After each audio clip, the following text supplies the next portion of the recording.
Hello అండి, అందరికీ welcome to Padma Prasad vlogs. ఈరోజు నేను కమ్మని మునగాకు పప్పు చేశానండి. అబ్బా ఎంత బాగుందో, భలే వచ్చింది అసలు.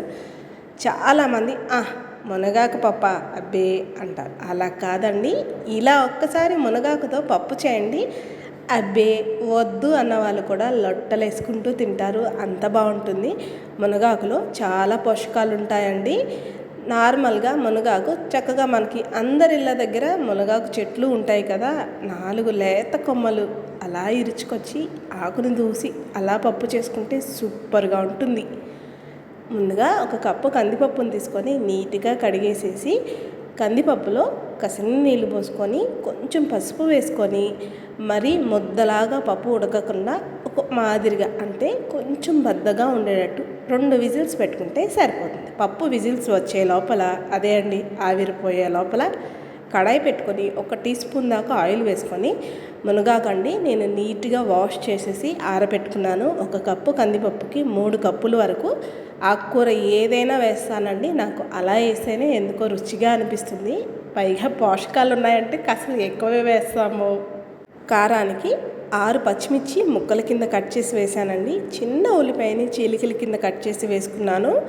దీంట్లోనే ఒక అరచెక్క వరకు టమాటాని కూడా చీలికల కింద కట్ చేసి వేసి వీటన్నిటిని నీళ్ళు చుక్క అనేది వేయకుండా నూనెలో ఆవిరి మీద మాత్రమే మగ్గబెట్టుకోవాలి. అప్పుడే అండి మునగాకులో ఉండే ఒక రకమైన పచ్చివాసన పోతుంది. ఏం కుక్కర్లో వేసేయకూడదా, ఇది మళ్ళీ సపరేట్గా వండాలా అని మీరు అనుకోవచ్చు. ఖచ్చితంగా సపరేట్గానే వండాలండి, ఇలా కుక్ చేయాలి.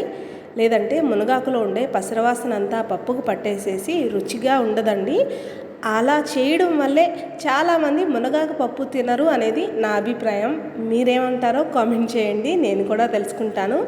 మొత్తాన్ని కలిపేసాం కదా, 1-2 నిమిషాలు అలా వదిలేస్తే చూడండి కాస్త మగ్గింది కదా, ఒక్కసారి కలిపేసేసి మళ్ళీ ఇంకొక 2 నిమిషాలు నాకు మునగాకు టమాటా ఉల్లిపాయ సమానంగా మగ్గిపోవాలండి. అంతవరకు మగ్గపెట్టుకున్నాను.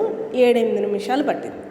చూడండి ఫైనల్గా మూత తీసి చూద్దామా, ఉల్లిపాయ రంగు మారిందా. ఇప్పుడు చూడండి నేను కలిపి మీకు టమాటాని కూడా అలా చిదిమి చూపిస్తాను. మనకి టమాటా పైన ఉన్న తోలు సపరేట్ అయ్యి కాస్త గుజ్జులాగా అయిపోయింది చూసారా, అంతే చాలు. ఇక మునగాకు మంచిగా కుక్ అయిపోయినట్టే. ఇప్పుడు విజిల్ వచ్చేసిందండి, ఆవిరిపోయింది. చూడండి ఇలా చేసుకుంటే పప్పు బాగుంటుంది. మీకు ముందే చెప్పాను కదా, కొంచెం బద్దగా ఉంచితేనే బాగుంటుందని.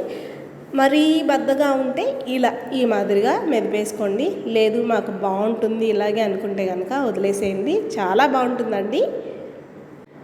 ఆకుకూర పప్పు మొత్తం కలిసిపోయేటట్టు కలిపేసుకున్నాం కదా, చిన్న నిమ్మకాయ సైజ్ అంత చింతపండును తీసుకొని నానబెట్టి గుజ్జు తీసేసి వేసానండి. మీ పులుపుకు తగ్గట్టు అడ్జస్ట్ చేసుకోండి. అలాగే కుక్కర్లో కొన్ని నీళ్లు పోసి అడుగు పొడుగు అంటుకున్నది కూడా లాగి చక్కగా ఇందులో పప్పులో వాటర్ పోసి మీ చిక్కదనానికి సరిపడా అడ్జస్ట్ చేసుకోండి. నాకు ఎలా కావాలో అంతవరకు అడ్జస్ట్ చేసుకున్నాను. రుచికి సరిపడా ఉప్పు ఇప్పుడు రుచికి సరిపడా కారాన్ని కూడా వేస్తున్నాను.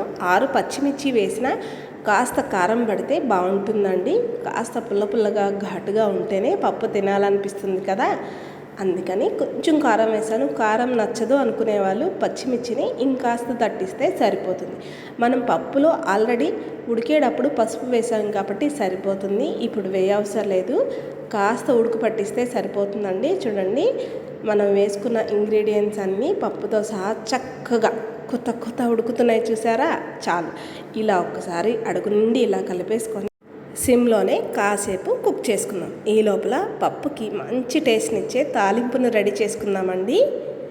చిన్న తాలింపు కడాయి పెట్టేసుకున్నాను. 1 టీ స్పూన్ దాకా ఆయిల్ వేసుకొని కాస్త ఆయిల్ వేడెక్కాక ఆవాలు జీలకర్ర దంచిన వెల్లుల్లి రెబ్బలు 3 ఎండుమిర్చి కాడలతో సహా వేసేసాను.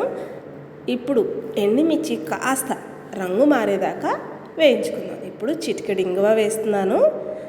ఇంగువ కూడా వేసేసుకున్నాం కదా, 2 రెబ్బలు ఫ్రెష్గా ఇప్పుడే దంచుకొచ్చిన కరివేపాకుని కూడా వేసి తాలింపుని తీసుకెళ్ళి అలా పప్పులో గుమ్మరిస్తే అబ్బా గుప్పుమంటూ భలే వచ్చిందండి సువాసన. చూడండి మీకు కూడా చూస్తుంటేనే ఎమ్మీగా అనిపిస్తుంది కదా. ఇక స్టవ్ కట్టేశానండి, పప్పు ఉడికే పొయ్యి కూడా కట్టేశానని చెప్తున్నాను. ఇప్పుడు మొత్తాన్ని కూడా కలిపేసేసుకొని వేడిగా అన్నం వేసుకొని కాస్త పప్పు వేసుకొని పక్కన ఆమ్లెట్ అప్పడాలో పెట్టుకొని నంచుకు తింటే ఉంటుందండి. అబ్బా స్వర్గం అంతే. పైగా ఎంతో పోషకాలు ఉండే ఈ పప్పుని 10 రోజులకు ఒకసారైనా చేసుకు తిందాం. నచ్చిందండి మీకు ఈ వీడియో? అయితే లైక్ చేయండి, మన ఛానల్ని సబ్స్క్రైబ్ చేసుకొని నేను మరిన్ని కొత్త వీడియోస్తో మేము ముందుకు వస్తూ ఉంటానండి. అన్నట్టు మర్చిపోయాను, మీరు ట్రై చేస్తారు కదా ఈ మునగాకు పప్పుని. ట్రై చేస్తే ఎలా వచ్చిందో కామెంట్ చేయడం మర్చిపోకండి.